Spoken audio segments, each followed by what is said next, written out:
Welcome back to another deep dive. I am so excited for this one. You, our listeners, you guys sent us a really cool list from Listverse, Oh, yeah. all about strange traditions and Oh. rituals on transatlantic ships. And I thought this would be really fun to dig into today. Yeah. Because, it's one thing to kind of read about this stuff, but to really kind of get into it and think about what life was like Right. for people Yeah. back then on these, weeks-long journeys across the Atlantic. I think it's just fascinating. It really is, and it opens up a window into a different era, really. Mm. You're talking about primarily the 19th and early 20th centuries, Yeah. when crossing the Atlantic was not the quick plane ride it is today. It was a significant undertaking, Right. fraught with all sorts of anxieties and superstitions, Oh, yeah. and of course, camaraderie as well. Totally. So let's dive right in. The first one on the list from Listverse is something called the yarn goodbye. And it's as simple as it sounds, Yeah. but so powerful when you think about it. Imagine this, 19th and early 20th century. You're at the bustling ports of Liverpool or Hamburg, Wow. and you're about to embark on a transatlantic voyage. As the ship pulls away passengers on deck, they would hold one end of a ball of yarn while their loved ones standing at the pier held the other end. Oh, wow. And as the distance grew, that yarn would slowly unravel until it finally snapped, Oh, that's symbolizing the physical separation. heartbreaking. You got to think about the emotions, too. Absolutely. Huh? For many, this wasn't just a temporary goodbye. For millions of immigrants leaving Europe for America, this was it. A final farewell, Right. a severing of ties. So that thin strand of yarn, it was more than just yarn. It embodied a profound sense of loss. And hope, too, right? Yeah. Like a hope for a new life. I mean, it's hard to even fathom that. It is, and what's so intriguing is how later generations adapted this. The yarn evolved into streamers, Interesting. perhaps reflecting a shift in how people perceive these journeys. Maybe the finality wasn't as absolute or the emotional intensity was different, but still the core idea remained, marking that separation with a physical act. It's amazing, too, in the Listverse article, they talk about how some passengers actually kept those broken pieces of yarn as mementos. Yeah, isn't that amazing? It's so powerful to think about. A tangible reminder of that moment of parting.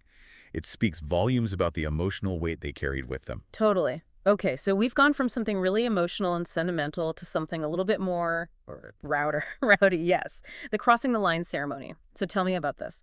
Okay, so this one has a long maritime history. Crossing the line, it's a classic rite of passage for anyone crossing the equator for the first time. These first-timers were called pollywogs. Ollywog. Pollywogs. Yeah. And what made this so fun was the theatricality of it all. Seasoned crew members would dress up as King Neptune, Oh, wow. his wife Amphitrite, and their whole court. It's like a play. It was a hilarious and often messy play. Okay, so they didn't just, gently welcome these pollywogs across the equator. No. They staged these elaborate initiations. Think mock trials, Oh, my God. playful pranks like dunking in seawater, Oh, no. smearing with food, Wow. all done in these outlandish improvised costumes.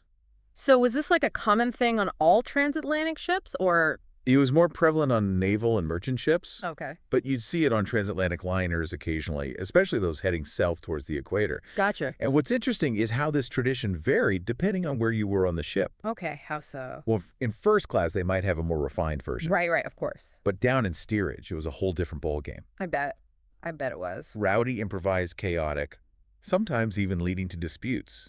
Oh, really? But even with the chaos, it was a huge morale booster. So it really brought people together. Absolutely. Regardless of social class, everyone was in on the fun. That's so interesting how the same tradition can manifest so differently in different social settings. It really highlights how these rituals were adapted to fit the circumstances. In steerage, they had to make their own entertainment, Right. and they did it brilliantly. It really makes you think about how people find ways to connect and celebrate even in the most unexpected places. It does. Yeah. And it speaks to that universal human need for ritual and shared experience. Absolutely. All right, moving on. Let's talk about something that I think speaks to the anxieties of sea travel in that era, wearing amulets for safe passage. This one is fascinating because it really highlights the power of superstition and faith, Right. especially when you consider how dangerous sea travel was back then. Oh, absolutely. I mean, the vastness of the ocean, the unpredictability of the weather, it's natural that people would seek some kind of protection. Right, some kind of control. Exactly. So what kinds of amulets are we talking about here? Well, you had a wide range. Catholic passengers often carried rosaries, scapulars, medals of St. Christopher. Others relied on things like coins, seashells, even holy water for good luck. It's like they were trying to hedge their bets. In a way, yes. It was about finding comfort in the face of the unknown. And it wasn't just the passengers. Oh, I bet the sailors had their own superstitions too. Oh, absolutely. Sailors were notoriously superstitious, avoiding Friday departures, never whistling on deck. Wow. So you had both passengers and crew kind of united in their belief in these superstitions. Exactly. It created a shared culture, a sense of solidarity in the face of danger. That's so interesting. And the Listver's article mentioned that for immigrants, these religious items often took on an even deeper meaning. They did. For many immigrants, their amulets weren't just for safe passage, they were also for protection in their new lives. Right. A hope for good fortune in a new and uncertain world. And they actually found these amulets with immigrants when they arrived in America. They did. Ellis Island staff often noted how tightly new arrivals clutched these items. Wow. It really underscores their significance as sources of comfort and hope during such a monumental transition. It makes you think about the things we carry today for luck or protection. Maybe not so different after all. Perhaps not. All right, let's shift gears to something a little more upbeat. The last night's concert. Okay, I love this one. Tell me more. So this was all about celebrating the end of the journey and building anticipation for arrival. Fun. But of course, like most things on these ships, the experience varied drastically depending on your class. Right. I imagine first class had quite the party. They did. On the Grand Liners, like the Titanic or the Queen Mary, the last night was a grand affair. Formal attire, live orchestras, champagne flowing, pure elegance. So like a floating high society gala. Exactly. Yeah. But down in steerage, Yeah, it was a different kind of celebration. I bet. Instead of orchestras, you had impromptu concerts with folk songs and traditional dances from all over the world. Wow. Irish reels, Italian ballads, Eastern European melodies. It was a beautiful mix of cultures, all united by their shared journey. So even though they didn't have the fancy setup of first class, they still found a way to celebrate. They did. And the music often reflected their mixed emotions. Hope for the future, nostalgia for the homes they left behind. Oh, that's so poignant. It really highlights the power of music to connect people across cultures and languages. And to express complex emotions. Absolutely. It's a reminder that even in the midst of hardship, beauty and joy can emerge. I love that. Okay, so we've talked about emotional goodbyes, rowdy rituals, lucky charms, and celebratory concerts. Now let's get to something a bit more practical. Saltwater showers as a rite of passage. Ah, yes. This one is less about ceremony and more about necessity. Right. Fresh water was a precious commodity on these long voyages. Makes sense. So for most passengers, particularly in steerage, saltwater showers became the norm. Wow. Can you It imagine? wasn't exactly luxurious. I bet not. So how did this work? Did they have like showers on deck? Not quite. They might have buckets of seawater or a basic hand pump. Oh my gosh, that sounds so uncomfortable. It probably wasn't the most pleasant experience. Right. But for the sailors, these saltwater showers sometimes took on a symbolic meaning. Oh, really? Yeah. They could represent a kind of initiation for new recruits or mark milestones in their seafaring careers. Okay, so it was like a rite of passage. Exactly. What about for the passengers? Did it have any special meaning for them? Maybe not in the same way as for the sailors, Yeah. but in the crowded conditions of steerage, the saltwater shower could become a shared experience, Right. a moment of levity and community. You can picture children splashing and playing adults sharing a laugh amidst the discomfort.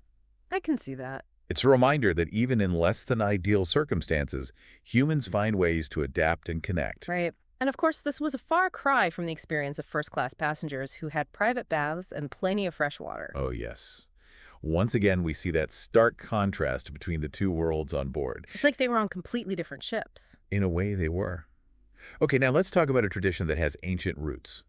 Tossing coins into the ocean. Oh, yeah. This one is interesting. It's something you still see people do sometimes. It is. It's a practice that goes back centuries. Hmm. The idea was to appease or honor the gods of the sea. Like Poseidon. Exactly. Neptune, Poseidon, offering them a coin in exchange for safe passage. So for transatlantic passengers facing weeks of uncertain travel, this must have been a pretty significant act. Absolutely. It was a way of acknowledging the power of the ocean and seeking favor from the forces that controlled it. Kind of a beautiful gesture when you think about it. It is.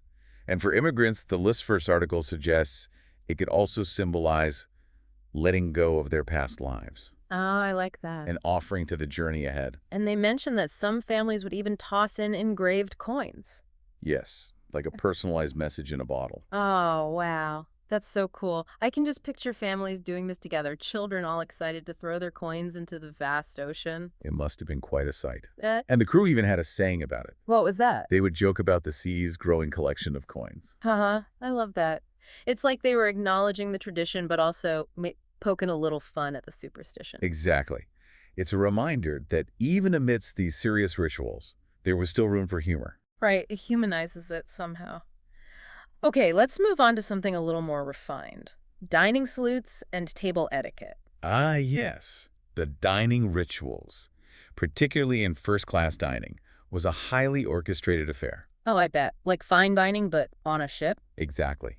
Yeah. These weren't just meals, they were multi-hour experiences with multiple courses, precise service, strict etiquette, Wow. and of course the formal salutes to the captain and crew. So it was all about maintaining that social order even at sea. Absolutely. It reinforced the hierarchy and provided a sense of occasion for the wealthier passengers. Right. And the seating arrangements were probably very specific too. Oh, yes. You wouldn't want to be caught sitting in the wrong place. Oh, It no. was a Yeah. very structured environment, but down in steerage, Yeah. well, the food was much simpler. Bread and porridge, I imagine. Exactly. Things like that. Consumed in communal areas, Right. they still had their own dining ritual. Oh, really? Like what? It was more about sharing and connection. Families would gather to share stories, sing songs, swap recipes, introduce each other to their different culinary traditions. That's so lovely. It was a way of creating a sense of community and belonging despite their simple surroundings. So once again, we see these parallel worlds existing on the same ship. We do. And it highlights how the act of dining, no matter how simple or elaborate, can become a ritual, a way of connecting with others. It's something we still do today. Sharing a meal with loved ones, it's a special thing. It is. Okay, now let's talk about a tradition that took place before the voyage even began. Blessing the ship before departure. Okay, this one seems pretty self-explanatory. It does. The desire for a safe passage was so strong that people would seek divine intervention before even setting sail. So what did this look like? Well, often Catholic priests would perform blessings, sprinkle holy water, offer prayers for the ship and its passengers. And I'm guessing passengers would bring their own religious items to be blessed. Absolutely. Things like crucifixes, prayer cards, anything that brought them comfort. It's like they were trying to cover all their bases. It was about seeking protection from a higher power. And it wasn't just a Catholic practice. Right. Jewish passengers would recite the Tefillat Haderech, the traveler's prayer. Okay.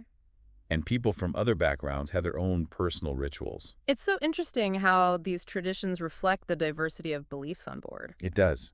It speaks to that universal human need for spiritual comfort when facing uncertainty. Totally. And the article mentions that sometimes dock workers and sailors would participate in these blessings too. They would. It created a sense of shared hope and goodwill. That's beautiful. And in times when there had been recent maritime disasters or during periods of war or political unrest, Right. these blessings took on an even greater sense of urgency. It's like everyone was clinging to hope. They were. It was a way of confronting their fears and seeking solace together. And it probably helped to create a sense of community before they even left port. Absolutely. A shared purpose, a shared hope for a safe return. Now, speaking of maritime disasters, there's one tradition that emerged in the wake of a particularly devastating event: the iceberg vigil. Ah, yes. The sinking of the Titanic in 1912 cast a long shadow over transatlantic travel. Of course. And this tradition reflects the anxieties that lingered after that tragedy. So what exactly was the iceberg vigil? Well, passengers, particularly those in steerage, who often felt most vulnerable, Right? would gather on deck at night to watch for icebergs. Even though it had already happened, they were still terrified of it happening again. They were. And while there was little they could practically do about it, this vigil gave them a sense of agency. Right, like they were at least doing something. Exactly. It was a way of confronting their fears head on. And it wasn't just about fear. Yeah. It also became a communal experience. Okay. People would share blankets, tell stories, make nervous jokes. So it was a way of connecting and finding comfort in each other. Exactly. And sometimes crew members would join in, offering their knowledge and reassurance. That must have been helpful. I imagine so. It created a sense of shared responsibility in the face of a common threat. That's really powerful. Okay, and finally, let's talk about one more tradition, tying ribbons to the mast. This one is a bit lesser known, but it's so symbolic. I'm intrigued. Tell me more.